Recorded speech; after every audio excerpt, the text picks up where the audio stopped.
You are now the peregrine mendicant. You are flying westward in your peculiar mobile station. You have no sense of your bearings presently. The door is blocked by a metal column which extended through the entry shaft before liftoff. What do you do? This message to Dr. Briner looks pretty serious. Never! The mail is sacred, and sacred is a trust between the postman and the recipients of these precious parcels. You have made a solemn pledge to deliver this letter to the doctor, just as soon as you determine where his address is. Just or find any sort of discernible mailing address in this wasteland. For that matter, the mail is freedom, the mail is life, the mail is the fabric of civilization. Wait, hold that thought for one moment. The mail is one final hope for resurrecting a dead planet from its ashes, and the letter carriers are the brave soldiers of God in this righteous crusade. They are the defenders of the light of knowledge, free communication, and the exchange of ideas.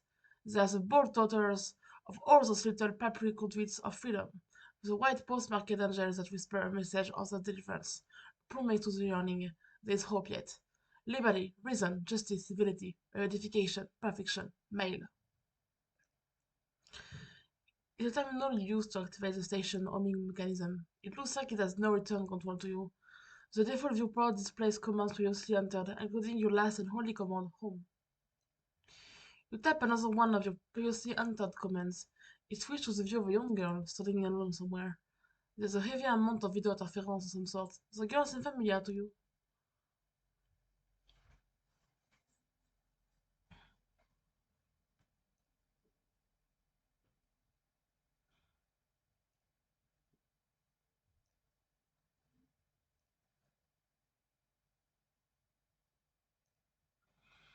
You successfully disregard the T-set because it's stupid, it shouldn't be in a place like this. You probe further into the lab. Looks like a little girl's room. This all strikes you as a bit odd. No time for messing around in here, though.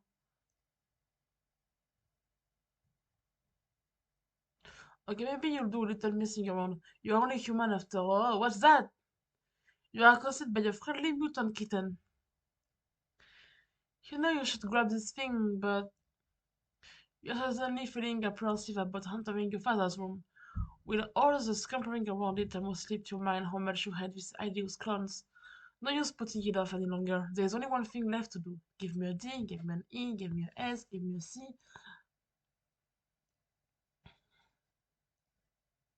You scupper your heart out and bump into something. You don't know why you always insist of keeping it so dark in here. Oh look, it was one of his dumb globes. These things make it awfully difficult to navigate the foyer. We get it, Gondad. You like to travel around the world, go on adventures and stuff. Lousy goddamn stupid globes. Grandpa will certainly have 10 words for you if he catches you with your trusty rifle as already. That's what just that's what you need. Another one of his bestowing mustachy-side day traps. You are rolling your eyes in advance, getting them wound up. But ideally, you can evade him altogether. All you have to do is get past the fireplace and out the front door, and you will be scot-free.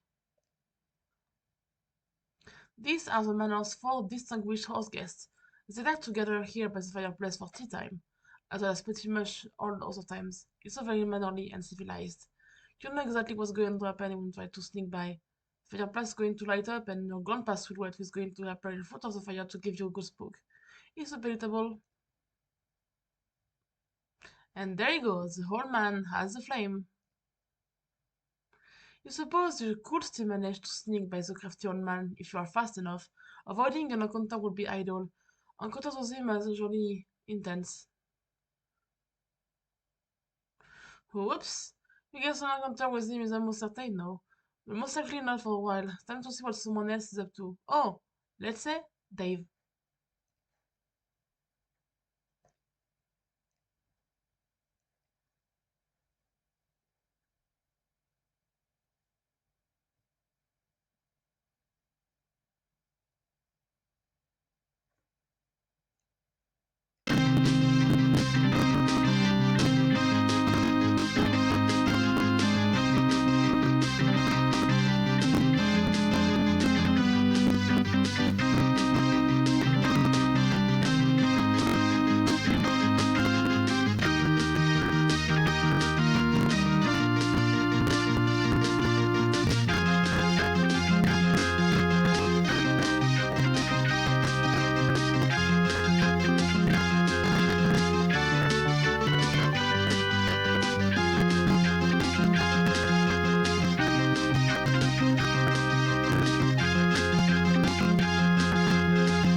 Yes, I'm going out with this gun. No, we're not go. You got a bigger one.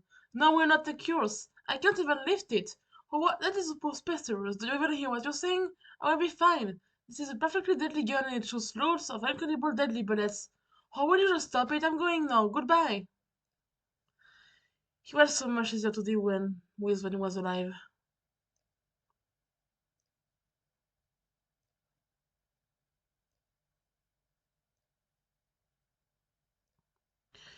You fail miserably. Oh look, there's some sort of mad science crap over here.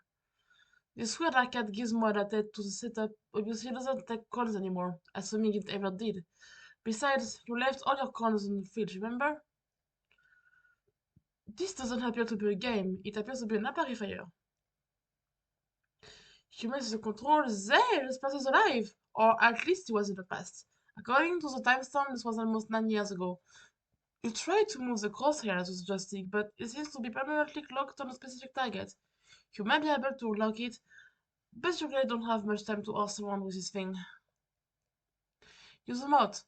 It looks like you and Jaspers were having one of your sessions. You weren't making a lot of progress though, because Jaspers was not up being characteristically recalcitrant. You possibly jotted this phrase down in your pad. It's hard to remember though. Wait, could it be that day?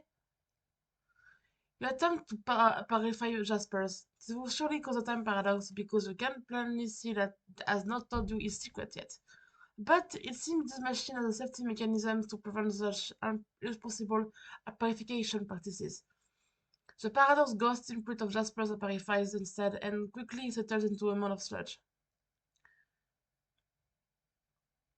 The machine beside it sucks up the paradox sludge and begins some kind of automated procedure. It sees whatever sort of primordial biochemical properties the sludge possesses is being evaluated by the device. The device generates a fatal paradox clone of Jaspers. The wretched creature exhibits a number of unfortunate mutations, though.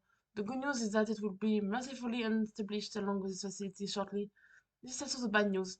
Whoever was operating this machine in the past may have been making unsuccessful attempts to perfect the science of ectobiology. There's no need for a flashback. Coincidentally, you can watch what happened right here on the monitor. You roll the clock forward a few seconds. Jasper reveals his stunning secret to you in strict confidence. Before you could ask him to clarify, he vanished into thin air. You may believe or understand why. However, you are not the one to apprehend him for this moment. Your hand was nowhere near the control just now. A couple of weeks after he vanished, his body washed up along the river bank. His suit was a mess. Your mother fitted him with a new one just before the absurd funeral service she assisted upon. You roll the clock forward to a week after he vanished. It seems there is no possible fit tracing his whereabouts during that time frame. You fast forward another week. There he is, just as you found him.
Jaspers is alive! Well, okay, he's still dead, but his body is intact.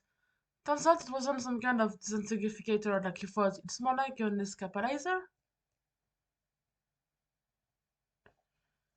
Good thing you finally got all this sorted out. You only have 10 seconds to spare. Time to stash the dead cat and I'm away.